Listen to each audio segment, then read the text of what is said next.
My name is Ryan Lambert. I had just engineered a $2.7 billion lifeline for a collapsing giant. Ironcrest Industrial Group was dying, slowly, publicly, and with the kind of denial that only powerful people can afford.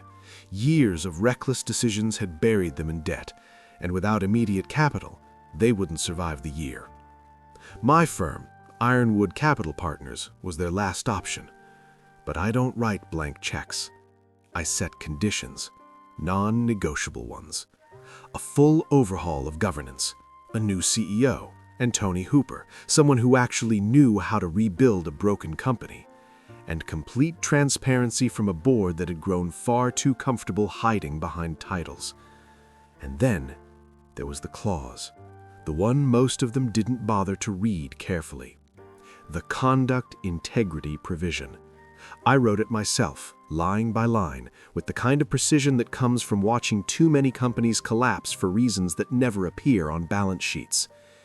It gave me the right to pull every dollar, instantly, without warning, if any senior leader behaved in a way that could damage the company's reputation during the deal. No delays, no arguments, no second chances. Just gone. They signed it.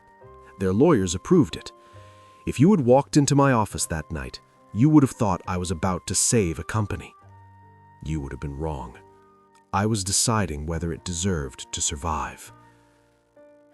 The city lights bled across the glass walls, turning the conference room into a mirror. My reflections stared back at me. Tired eyes, steady hands. A man who had learned the hard way that numbers lie. But people don't. Not when you watch closely enough. 2.7 billion, my analyst Mira whispered, breaking the silence. We can still walk away, Ryan. I didn't answer. Instead, I slid the contract toward her and tapped a single paragraph, buried, almost invisible. The conduct integrity provision. If they fail this, I said quietly, they don't deserve the money. Mira hesitated. You really think behavior matters that much? I almost smiled. That question always came right before everything fell apart. My father worked 30 years at a factory that closed in a week. Not because the numbers failed, because the men at the top forgot what respect looked like. I paused, feeling that old weight press against my chest. They laughed at workers, cut corners, lied. And when it collapsed, it wasn't just jobs that disappeared, it was dignity. Mira didn't speak after that. She didn't need to, because deep down she already understood what most executives never do. You can rebuild a balance sheet. You cannot rebuild trust. Ironcrest Industrial Group sat on the edge of ruin, begging for rescue. Their contracts were still valuable, their people still fighting, but their leadership? Untested, entitled, fragile in the worst way. Especially Archie Howard, a man who inherited power without ever earning silence in a room. Tomorrow decides everything, Mira said. No, I corrected, standing slowly. Tomorrow reveals everything. There's a moment before every collapse when everything still looks perfect. That morning, Ironcrest shone like it deserved to be saved. Glass towers catching the sunrise, marble floors polished to the point of reflection, smiles rehearsed, voices measured, confidence manufactured. But I've learned something most people never do. The more perfect it looks, the closer it is to breaking. As I was entering the building, I noticed a worker carrying several bottles of water. Are you taking those to the conference room? I asked. Yes, he replied. Give them to me. I'll help you. I'm heading there anyway, I said, and took the several bottles of water from him. I stepped into the lobby without announcing myself. No assistant, no escort, no title. Just a man carrying several bottles of water. The receptionist glanced up, then past me, searching for someone more important. Delivery goes through the service entrance, she said politely. I nodded. Of course. That was the first answer. Not from her, from the system. In the elevator, a junior associate joined me, nervous energy wrapped in an expensive suit. "Big day," he said, adjusting his tie. "It always is," I replied. He hesitated, then leaned closer. "They're saying this deal saves the company." I met his eyes. "Deals don't save companies. People do." He swallowed. "And if the people fail?" I pressed the button for the executive floor. "Then nothing else matters." The doors opened. Silence greeted me. Thick carpet, muted conversations, the kind of quiet that only exists where power feels untouchable. But something was wrong.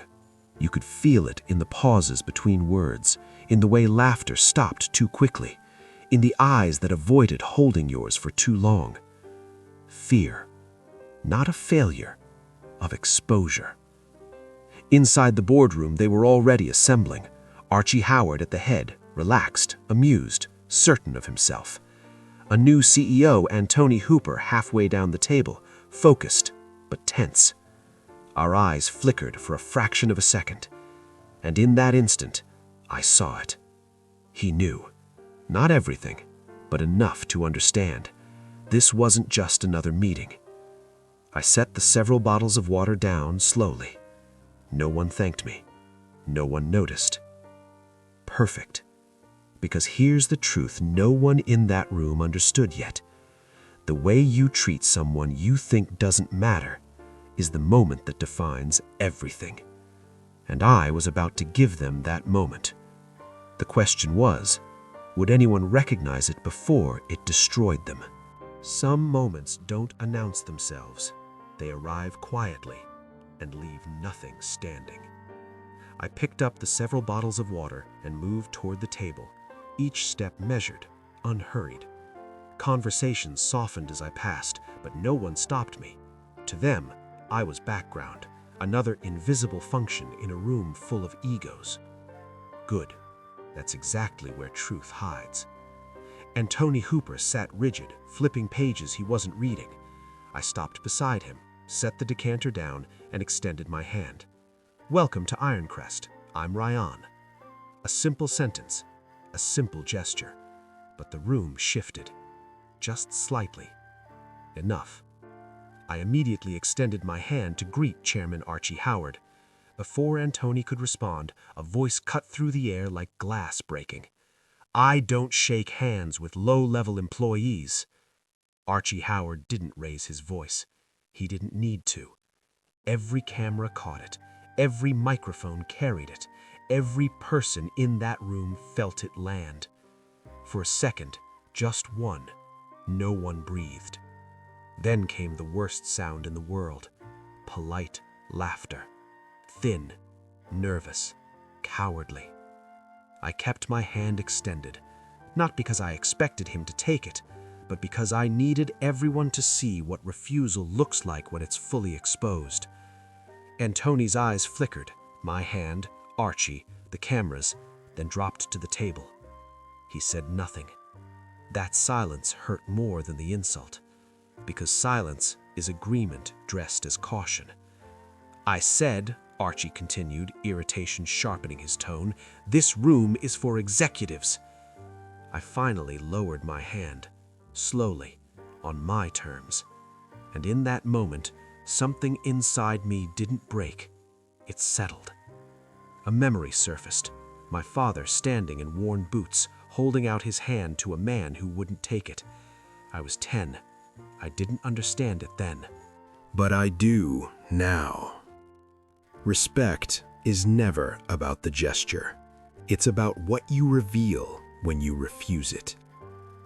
I turned away and took my seat at the far end of the table. No nameplate, no identity, no importance. Exactly where I needed to be.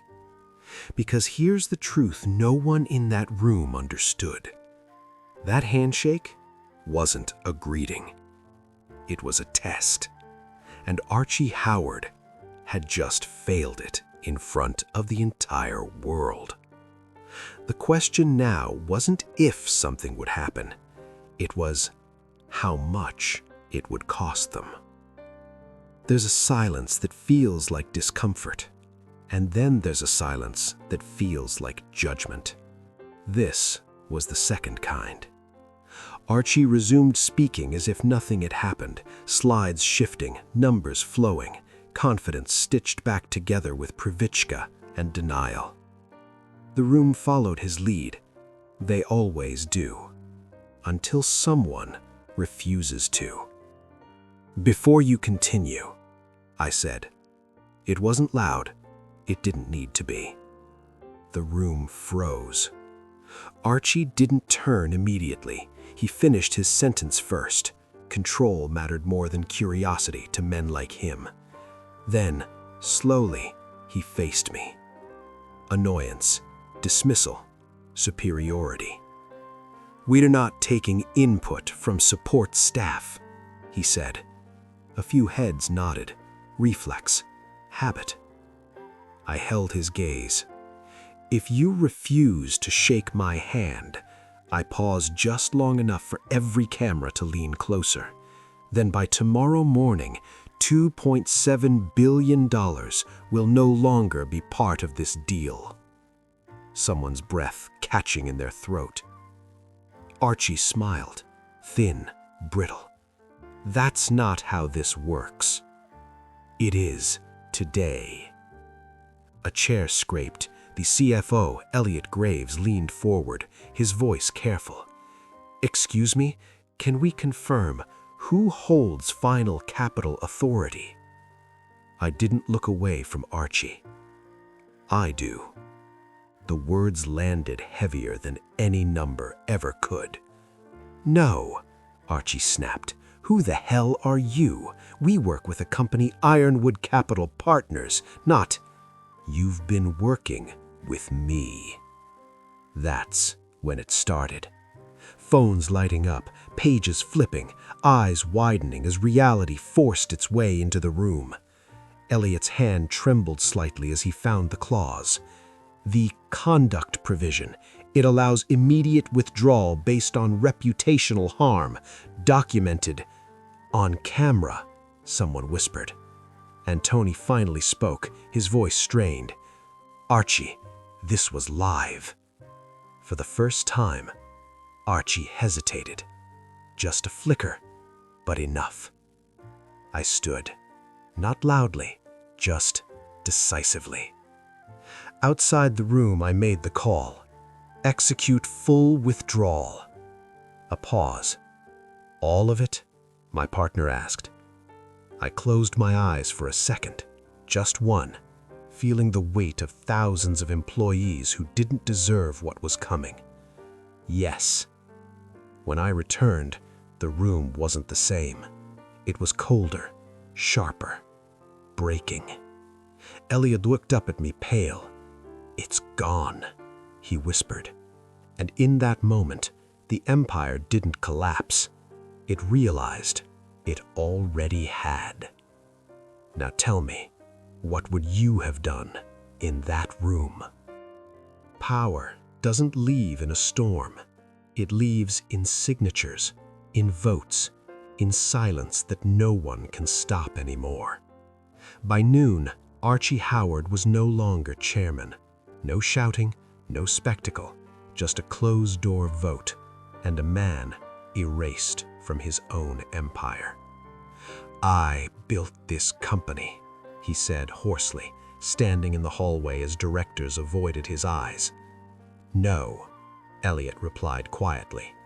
"You inherited it." That was the moment Archie understood. Not when the money vanished, not when the stock dropped 27%, but when no one stood beside him.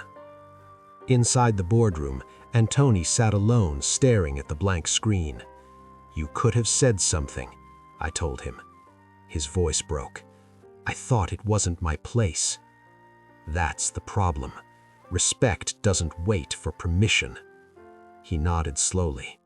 Too late. Outside, headlines were already spreading like fire. Deal collapses over live incident. $27 billion gone in hours. Chairman removed after public misconduct. But the real story, it wasn't about money. It never was. A week later, a journalist asked me, was it worth it? I looked at her for a long moment. Then I said the only truth that mattered. Watch the footage. Because here's the hook no one escapes. Your biggest loss will never come from a bad deal. It will come from the moment you reveal who you really are. Archie refused a handshake and lost everything. So tell me, when your moment comes, will you recognize it before it's too late? Friends, what do you think of this story? Write your opinion in the comments. Would you like more stories? Don't forget to subscribe and hit the bell button so you don't miss any videos. See you tomorrow.